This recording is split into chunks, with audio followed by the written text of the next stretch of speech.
warahmatullahi wabarakatuh. Sampurasun, sampurasun. Wargi-wargi baraya pecinta dongeng Sunda anu di mana ayana, alhamdulillah kalayan kudrat ilahi robi qadar tinu maha kawasa urang tiasa patepang dangu deui na acara cerita Sunda tanapi dongeng Sunda.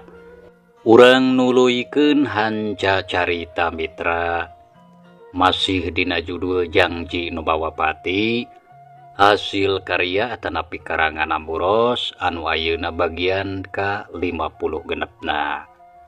Kasugri kaum dangu, dina jujutan hanca carita anu katunda samedarkeun kayan alam tibeurang khususna ka kulawarga Juragan Pardi anu manah harita nuju marancahan enggepan nanging aki juha wakca balaka yen teu sanggup pikeun mubaran nenggepa nyatana anakna Juragan Pardi eta hanca teh mitra.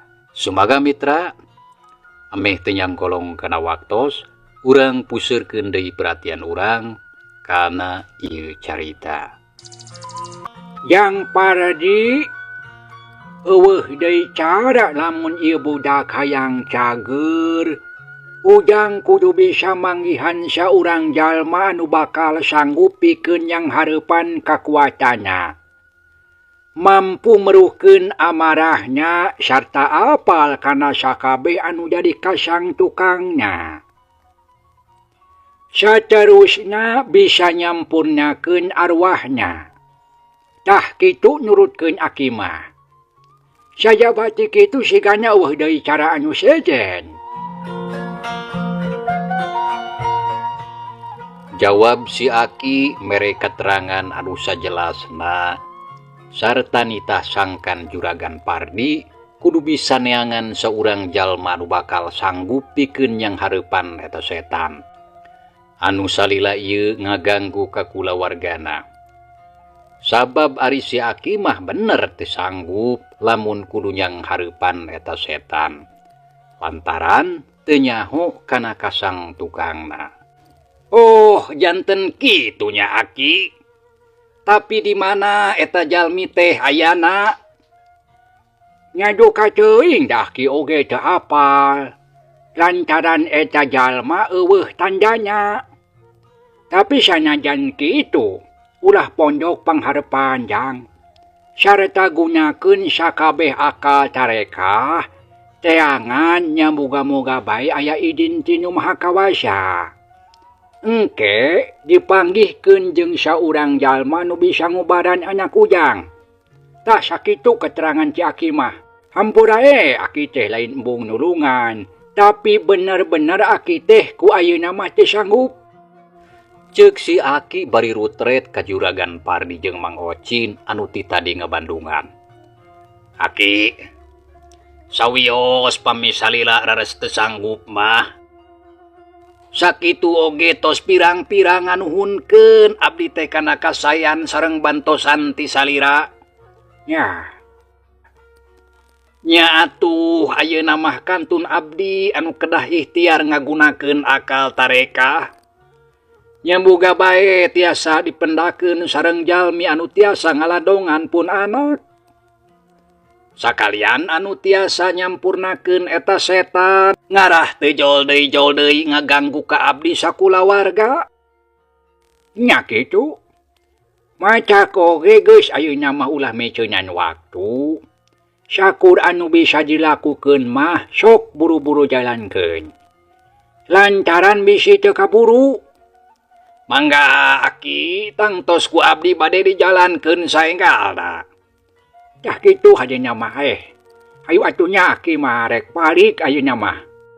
Aki juha harita amitan rek balik lantaran ceuk pikirna urusan si Aki mah geus beres. Nah, Aki meuni enggal-enggal teuing. Padahal mah engke we atuh. Nyarek naon deui atuh. Lantaran geus rengse ari pagawean Aki mah. Muga-muga moal katutuluyan. Jeung deui teu karasa geus rek nepi ka waktu lohor ieu teh. Tapi abdi teh ngaraos sariwang kapun anak Aki. Nah kinten-kintena moal aya deui kajantenan naon aki? Tanya juragan Pardi. Hatena kacidang ngarasa hariwang kana kayaan anakna. Siganya keur sahulaanan mah moayang.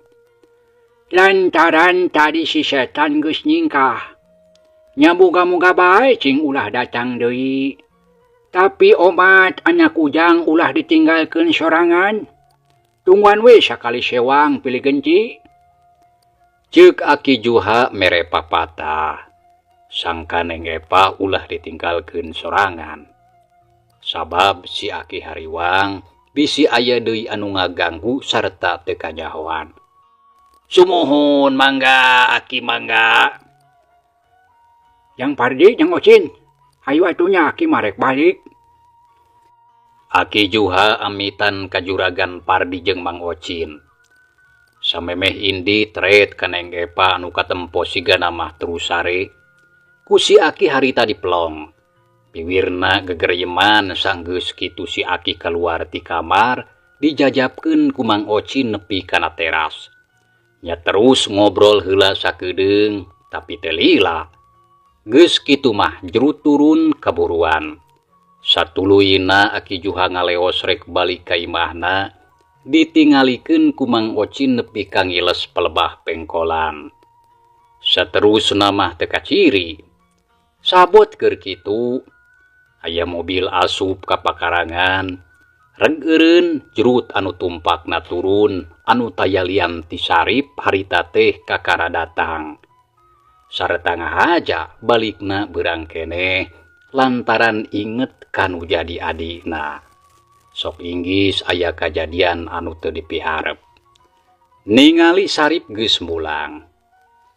Mang Ocin anu masih aya di dinya puguh bae ngarasa bunga. Samalah terus nyampeurkeun. Geuning aden tos wangsul. Tapi naha siang keneh. Rupina nuju aya padamelan pangintennya. Ceuk Mang Ocin gancang nanya ka Sarip anu kakarajol. Nya Mang, abdi teh balik beurang keneh, tapi lain harti eueuh pagawean. Puguh oge hariwang ka Epa lantaran asa tegerna hate ieu teh. Barang gawe oge jadi teu pararuguh. Inggis aya di kajadian anu cara peuting. Walon Sarip brug nutupkeun panto mobil. Geus kitu kalacat unggah kana teras. Nya sae we atuh aden salira enggal wangsul. Margi leres nembe oge tos aya di kajantenan anu cara wengi. Samali mah dugi ka ngangkir Aki Juha nembe teh. Tapi ayeuna mah tos wangsul. Baru kitu Mang Ocin. Terus kumaha kayan adik kuring? Tadi mah tos sakenten aden. Samalah tos emut margi dilandongan ku si Aki. Teras kulem mung salirana ayeuna teh janten nyebret panas. Oh kitu. Hayu atuh Mang urang ka jero. Ceuk Sarip kalacat unggah kana teras. Sup ka jero imah dituturkeun ku Mang Ocin. Sup ka kamar kasampak adina keur sare sarta ditungguan ku Biito. Gap ngarampa awak adina. Tetela bener karasa meuni nyongkap panas. Ret kana beungeutna katara meuni sepa. Ningali kitu Sarip ngehlas. Da puguh watir kanu jadi adina. Sanggeus kitu terus kaluar deui gok amprok jeung bapana di patengahan. Tah geuning hidup geus balik. Sok diheula ka dinya. Lantaran ieu teh aya pasoalan penting anu kudu gancang dibadamikeun. Samalah sakalian jeung Mang Ocin diukeula ka dinya. Keun bae barang gawe mah engke deui. Juragan Pardi nitah diuk ka Sarip jeung ka Mang Ocin. Ngadenge kitu duanana teu baha. Terus bae gukgek dariuk kitu deui Juragan Pardi. Sarip, puguh oge kieu bieu teh. Juragan Pardi geus teu malapah gedang. Derek-dek ngadadarkeun deui kajadian anu tadi sakabehna ditetek eueuh anu kaliwat. Lantaran ngarah gancang ka harti sarta teu loba meceunan waktu anu teu puguh. Sarta teu sakumaha lela oge geus rengse cacaritana terus pok ngomong ka Sarip. Tah kitu Sarip anu bieu kajadian teh. Sakabehna ku ama geus dicaritakeun. Ari anu satuluyna ti mimiti ayeuna urang kudu buru-buru ikhtiar nyangan saurang jalma anu sakirana bakal bisa ngobaran adi hidap. Sarta anu bisa nyang hareupan eta setan anu salila ieu teh teu weleh ngaganggu ka urang. Tah kitu nurutkeun caritaan si Aki teh. Ceuk Juragan Pardi sanggeus rengse cacarita. Oh, janten kitu kasauran Aki Juhat teh. Tapi ama kedah ka mana milarina? Margi pami abdi mah rada kirang terang kana pasoalan anu sapertos kieu mah. Janten rada poekeun ieu teh. Margi pami angkat teh tangtos kedah aya tujuanna heula. Tapi raku pami kedah malang mang mulung mah sakasampeurna leuheung basa pami hasil. Tapi kumaha pami henteu? Nyatang tos bakal janten micenan waktu sareng tenaga teu puguh. Tembal Sarip bari neuteup kanu jadi bapana. Sarta rada bingung ngadenge kitu teh lantaran teu nyaho kana di mana ayana jalma anu tadi dicaritakeun. Ya ari neangan mah ka mana we atuh Jang. Coba tatanyakeun ka batur. Susuganan aya nu nyaho samalah inditna barengan ku Mang Ocin. Mangga abdi mah ngiringan. Mung angkatna kedah ka mana? Sarengna deui naha leres Aki Juhat teh tos teu sangemeun. Nya puguh oge kitu si Aki mah.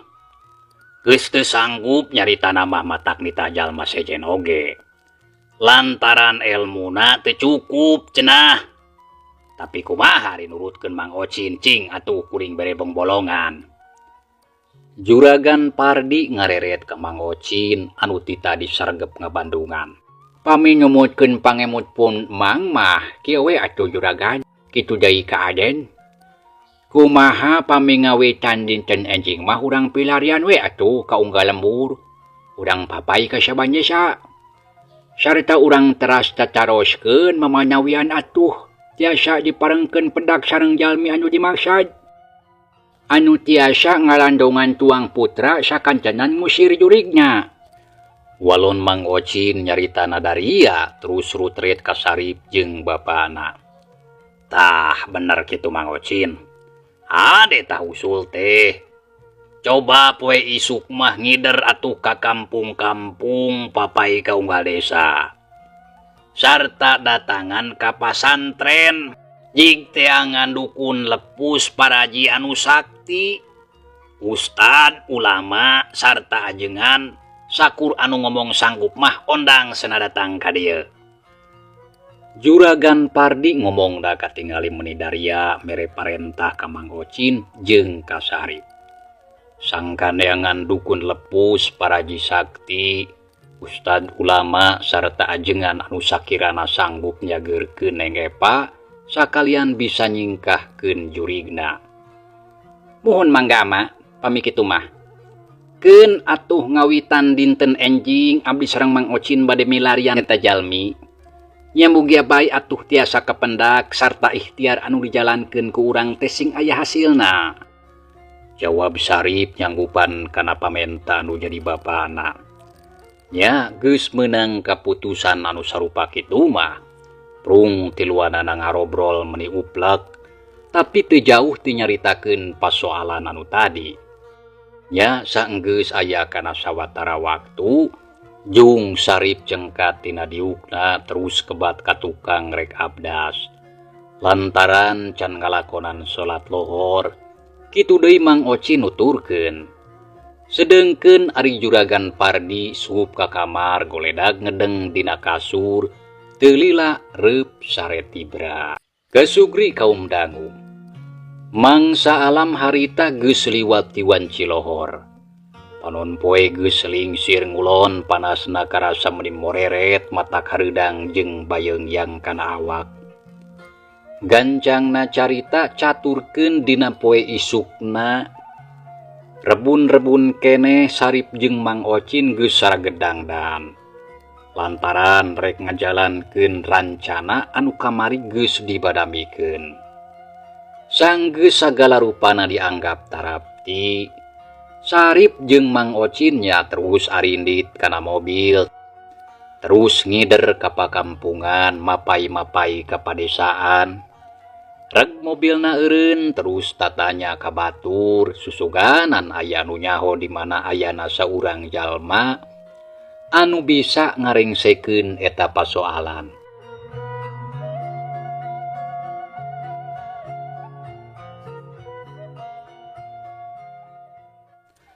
Poe anu kahiji usaha Mang Ocin jeung Sarip teu mawa hasil. Tapi sok sanajan kitu teu matak pondok pangharpan. Poe anu kadua Sarip dipanggihkeun jeung saurang jalma anu ngakuna geus ahli kana urusan anu kararitu. Nya terus bae atuh diajak ka imah sarta senang ngubaran Neng Epa. Cenah mah dina waktu 2 poe geus pasti bakal cager sarta jurigna moal ngaganggu deui. Tapi sanggeus 2 poe kaayaan Neng Epa angger bae cara mangkukna taya parobahan. Awakna nyongkap panas sarta terus sok sasar ngomongna ka mana karep ngeceuwih teu mata ka harti.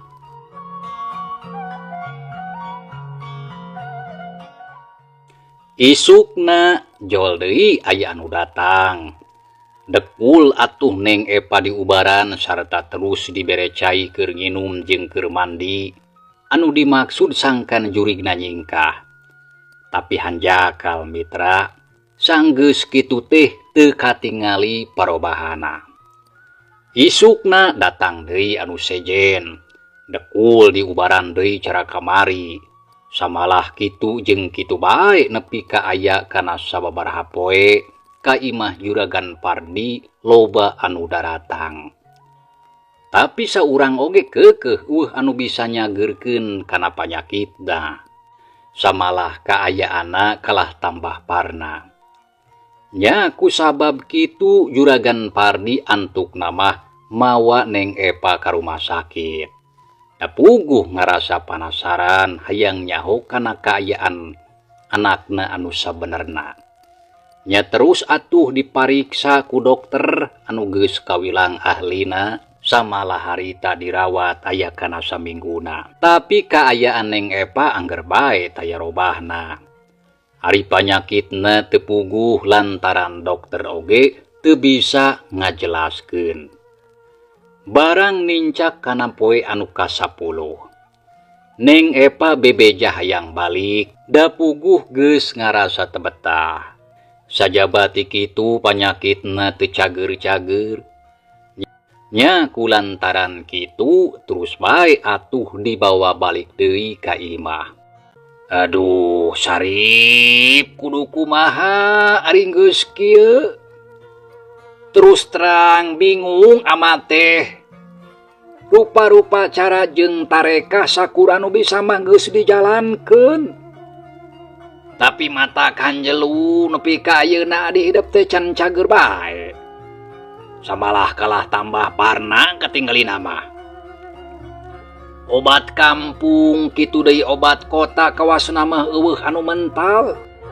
Nya kudu kumaha ari geus kieu?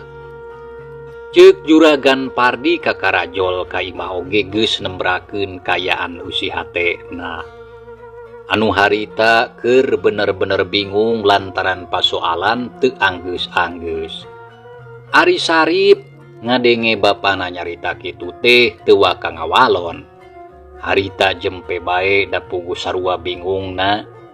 Lamun kurang-kurang sabar mah geus tangtu matak aral. Nya atuh teu rek kitu kumaha kaum dangu lantaran rupa-rupa cara geus dijalankeun. Sarip, cing ngomong atulah jempe bae. Sok kadinya ama bantuan mikir susuganan hidup bisa merebong bolongan. Juragan Pardi ngomong deui ka anakna anu tadi can lemek. Ngadenge caritaan kitu Sarip rumenghap narik napas jero. Terus ngareret ka bapakna. Ama, Manawi abdi oge sami nuju bingung ieu teh. Margi rupi-rupi cara ku urang teh tos dijalankeun. Tapi geuning teu acan aya hasilna. Nya kumargi kitu tang tos urang teh dina perkawis ieu mah kedah ngemut deui.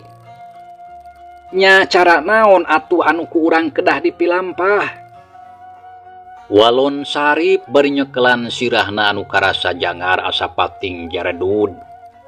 Da puguh balas mikiran pasoalan anu ayeuna keur disanghareupan. Sajaba ti kitu awakna oge karasa capek lantaran geus sababaraha poe nungguan adina di rumah sakit. Nya ari kitu masok we atuh ayeuna mah ka ditu geura leureul heula. Tah engke lamun geus salse urang pikiran deui.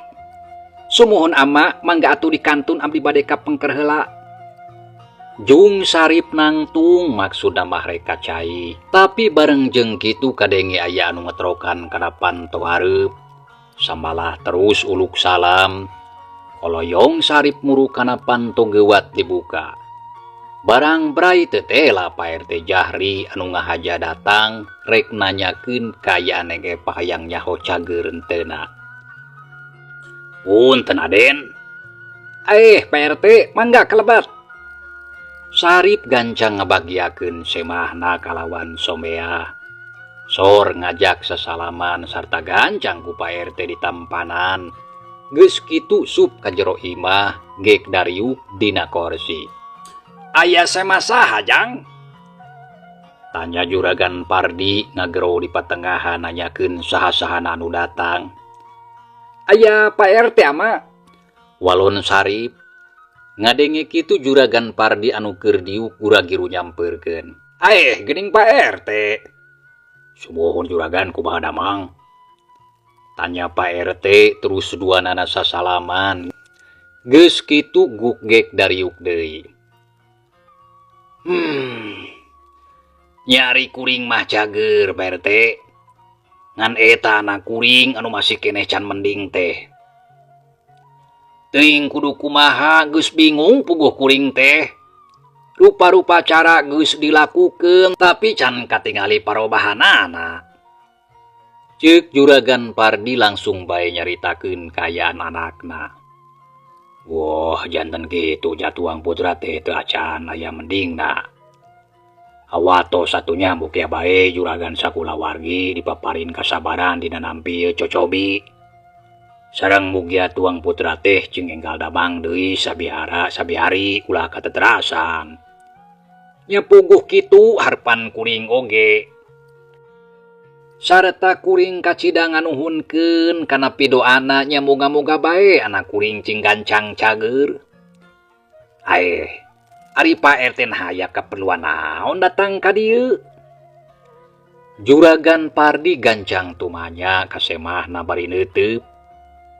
Lantaran nya geus pasti matak datang ka dinya oge boga keperluan penting anu rek ditepikeun. Pogo kieu Juragan.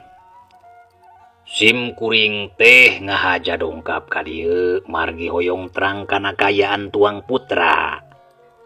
Anu cenah tadi nembe wangsul di rumah sakit saurang nu nyarios mah. Nya teras we atuh sim kuring teh gura-giru ka dieu. Tapi geuning kayaan tuang putra teh can aya robih nanya. Walon Pak RT nepikeun anu jadi pamaksudana. Hatur nuhun Pak RT kana sagala rupi perhatosana. Kusim kuring katampi kalayan kabingahan. Pami saterasna kumaha? Kieu Juragan. Kumargi tuang putra teu damang nalatan sanes panyawatan nu biasa. Samali katingal kusim kuring oge timangkukna seueur jalmi anu ngabujeng ka dieu sejang alandongan. Mung saurang oge teu aya nu hasil. Cing atuh mamanawian, tapi punten Juragannya. Mangga sok. Cobian sumping ka pasantren anu tempatna aya di Ciburial. Tah kapungkur mah di dinya aya saurang sepuh anu kasebat luhung elmuna jembar katiasana. Sarta resep tutulung ka papada jalma. Tapi ari ayeuna mah duka aya keneh, duka teu aya. Margi anjeunna teh tos sepuh harita teh. Tapi sanaos kitu tang tos aya muridna anu kalungsuran ku elmuna. Tah kumaha atuh lamun paluruh ka ditu. Kitu ceuk Pak RT mere bongbolongan ka Juragan Pardi sangkan ngadatangan ka pasantren anu tempatna aya di Ciburial. Tah. Sigana aya benerna caritaan Pak RT teh. Nyakeun atuh urang cobaan datangan ka ditu. Tapi ari Pak RT naha apal ti mana make nyaho aya pasantren di lembur Ciburial. Nya kuring mah apal ti Palebe sepuh baheula. Basa keur jumeneng keneh. Sarta kungsi datang sakali jeung si Ohim waktu nepungan Pendi anakna Bang Dario. Sabab manehna mah santren di dinya. Tapi eta oge baheula. Sigana mah geus leuwih ti 20 tahun. Oh, jadi si Pendi teh masantren di dinya harita teh. Nya kitu. Manehna mah masantren di ditu. Tapi ari ayeuna mah nya duka teuing di mana. Lantaran geus lila eueuh bejana estuning lebeng kureleng taya raratan. Samalah apan indung bapana oge. Mang Dario jeung Biratmi nya harita teh teu lila terus nuturkeun milu pindah ka ditu. Pak RT Jahri nyaritakeun kulawarga Mang Dario anu geus parindah ti lemburna. Oh, jadi kulawarga si Pendi mah geus areuweuh di dieu atunya. Nya teu aya. Apan geus marilu pindah samalah imahna oge geus dijual. Kitu deui sawah jeung kebonna harita kabeh dijualan. Terus dibawa ka ditu. Walon Pak RT Juragan Pardi ungut-unggutan ngadenge beja kitu teh. Ras inget deui ka Pendi jajaka anu jadi batur saleburna baheula. Tapi harita teh manehna mah teu pati akrab. Lantaran tara ulin babarengan. Sajaba ti kitu teu pati resep ka Pendi teh. Da pugu nyaho lamun Pendi mikah hayang ka Nyi Rasti. Geus kitu Juragan Pardi ngareret ka anakna anu tadi milu ngabandungan. Jang Sarip, kitu cenah ceuk Pak RT teh. Di Ciburial aya hiji pasantren anu dipingpin ku saurang sepuh anu luhung elmuna, jembar pangabisana. Kumaha lamun isukan mah datangan ka ditu? Nya susuganan anjeunna teh masih jumeneng keneh. Tapi lamun eta sepuh geus tilar dunya, nya atuh sigana mah aya meureun salah sahiji muridna anu katurunan ku elmuna. Terus caritakeun pasoalan urang. Lamun sakirana sanggup, nya ondang senang datang ka dieu pikeun nulungan kana kasusah urang. Nya mangga atuh ama. Keun dinten enjing mah ku abdi bade dibujeng ka ditu. Sareng mamanawian anjeunna masih keneh aya keneh. Serta tiasa maparin pitulung ka urang supados ieu pasoalan enggal rengse. Walon Sarip katinggalina sumanget pisan menang beja kitu ti Pak RT teh. Samalah ngarasa gede harepan nya susuganan usaha anu ayeuna mah mawa hasil. Nya jang ulah miceunan waktu langsung we isukan mah datangan. Nya lamun perlu mah inditna subuh keneh ka ditu teh. Lantaran ngarah gancang nepi jeung deui karunya we ka di hideep anu kudu gancang diubaran. Mangga ama, nya enjing mah abdi bade subuh keneh angkatna supados tiasa enggal wangsul deui ka dieu. Jawab Sarip bari rutret ka bapana jeung Pak RT. Pak RT nuhun pisannya kana bongbolongana. Satadina kuring tegus kacida ngarasa bingung. Samalah hampir beak harepan. Tapi ku ayana beja ti Pak RT anu sarupa kieu kuring teh kacida ngarasa bunga. Samalah kuring jadi regreg sarta gede hate. Muga-muga we tareka anu ayeuna mah mawa hasil anu jugmakeun. Amin. Juragan Pardi kacida nganuhunkeun ka Pak RT lantaran geus mere bongbolongan. Anu harita kacida dibutuhkeun. Da puguh satadina mah geus beak harepan. Ya sami-sami Juragan. Mugi bae atuh anu janten pamaksadan urang teh cing diijabah ku nu makawasa. sarta cing dilancarkeun sagala rupi. Nah, sumohon kitu amin Pak RT. Hayu atunya sim kuring sejamit ayeuna mah. Kamana tuh Pak RT meniru rusuhan? Padahal mangke we apan kuring teh masih kene resep ngobrol. Sok asa betah saya numaturan. Dasar wawe kuring oge resep kene. Tapi kumaha atuh lantaran waktu nyapi. Alatan mangsa bisa mitra. Jag ieu carita urang tunda heula. Insyaallah kin urang lajengkeun deui. Hatur nuhun kana naon rupi paratosana wilujeng kantun. Wassalamualaikum warahmatullahi wabarakatuh.